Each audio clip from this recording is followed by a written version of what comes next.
ലെബനിൽ ആക്രമണം കടുപ്പിച്ച ഇസ്രായേൽ 105 പേർ കൊല്ലപ്പെട്ടു. വ്യോമാക്രമണത്തിൽ ഹൂതികളുടെ ശക്തി കേന്ദ്രങ്ങൾ തകർത്തതായി ഇസ്രായേൽ പ്രതിരോധ സൈന്യം അവകാശപ്പെട്ടു. വിശദാംശങ്ങളുമായി ആതിര കെ ഉണ്ട്. ആതിര, ഇപ്പോൾ വ്യോമാക്രമണത്തിൽ ഹൂതികളുടെ ശക്തി കേന്ദ്രങ്ങൾ തകർത്തതായാണ് ഇപ്പോൾ ഇസ്രായേൽ അവകാശപ്പെടുന്നത്. എന്തെല്ലാമാണ് കൂടുതൽ വിവരങ്ങൾ? ഹൂതികളുടെ ശക്തി കേന്ദ്രത്തിലേക്ക് കൂടി ഇസ്രയേൽ ആക്രമണം വ്യാപിപ്പിക്കുന്നു എന്നാണ് പറയേണ്ടിയിരിക്കുന്നത്. പശ്ചിമേഷ്യയിലെ കൂടുതൽ രാജ്യങ്ങളിലേക്ക് ഇസ്രയേൽ ആക്രമണം കടുപ്പിച്ചുകൊണ്ടിരിക്കുകയാണ്.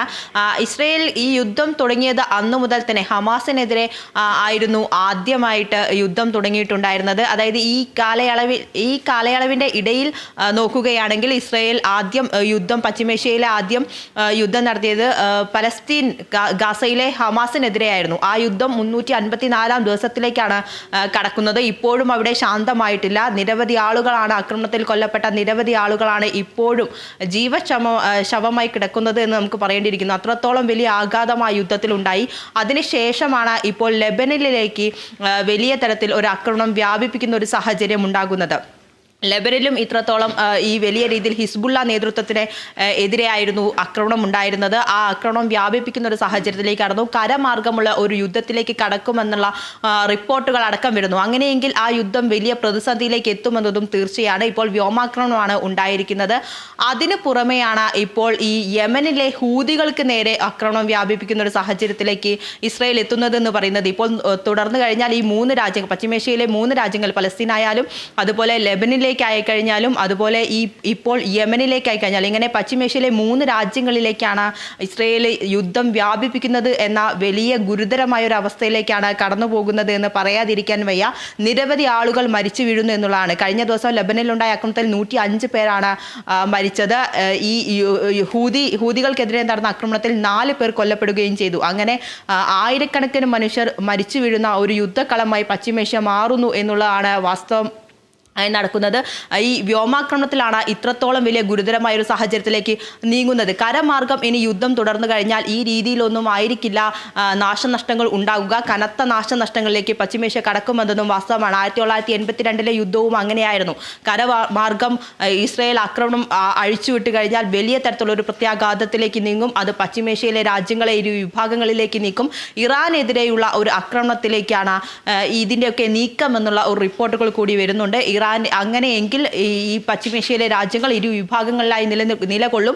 അങ്ങനെ അത് വലിയൊരു യുദ്ധത്തിലേക്ക് മാറുമെന്നതും തീർച്ചയായ കാര്യമാണ്. കഴിഞ്ഞ ദിവസങ്ങളിലടക്കം ഈ ഹിസ്ബുള്ള തലവനെ വധിച്ച ഹസൻ നസ്രുള്ളയെ വധിച്ച ഒരു സാഹചര്യം ഉണ്ടായിരുന്നു. 32 വർഷത്തോളം ഹിസ്ബുള്ള തലവനായിരുന്നു ഹസൻ നസ്രുള്ള. അദ്ദേഹത്തെ ഈ ഇസ്രായേൽ കഴിഞ്ഞ ദിവസം നടത്തിയ ആക്രമണത്തിൽ വധിക്കുകയുണ്ടായി. ആ സാഹചര്യത്തിൽ അമേരിക്കയടക്കം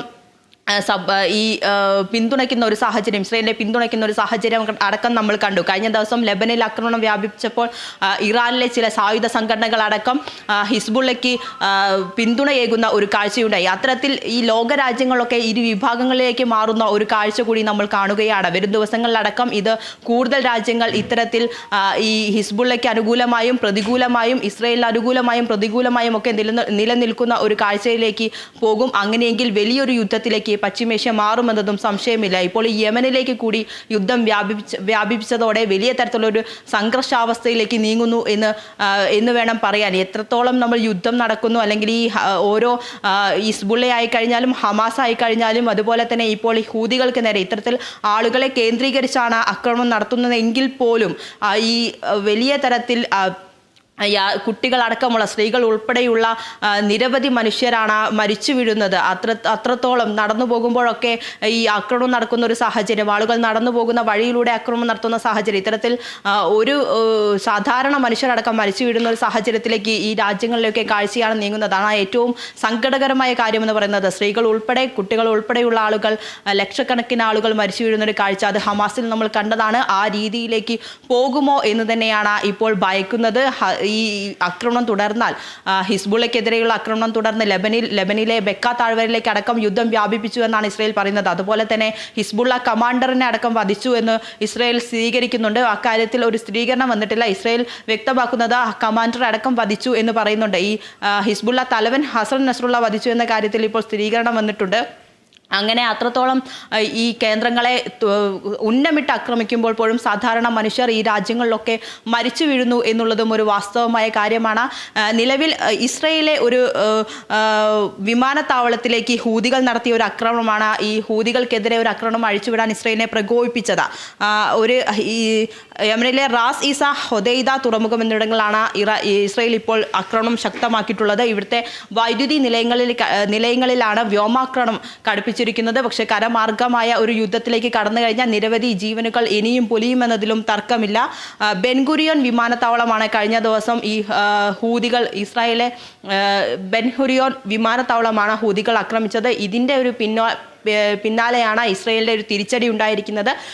പക്ഷേ എടുത്തു പറയേണ്ടത് 3 രാജ്യങ്ങളിലേക്ക് കൂടെ ആക്രമണം വ്യാപിപ്പിക്കുന്നു എന്നുള്ളത് തന്നെയാണ്. ഇത്തരത്തിൽ ആക്രമണം വ്യാപിച്ചു കഴിഞ്ഞാൽ വലിയ തരത്തിലുള്ളൊരു പ്രതിസന്ധിയിലേക്ക് പശ്ചിമേഷ്യ കടക്കും. അനുപ്രിയ, ലബനിൽ ആക്രമണം കടുപ്പിച്ച ഇസ്രായേൽ 105 പേരാണ് കൊല്ലപ്പെട്ടത്. വ്യോമാക്രമണത്തിൽ ഹൂതികളുടെ ശക്തി കേന്ദ്രങ്ങൾ തകർത്തതായി ഇസ്രായേൽ പ്രതിരോധ സൈന്യം അവകാശപ്പെട്ടു.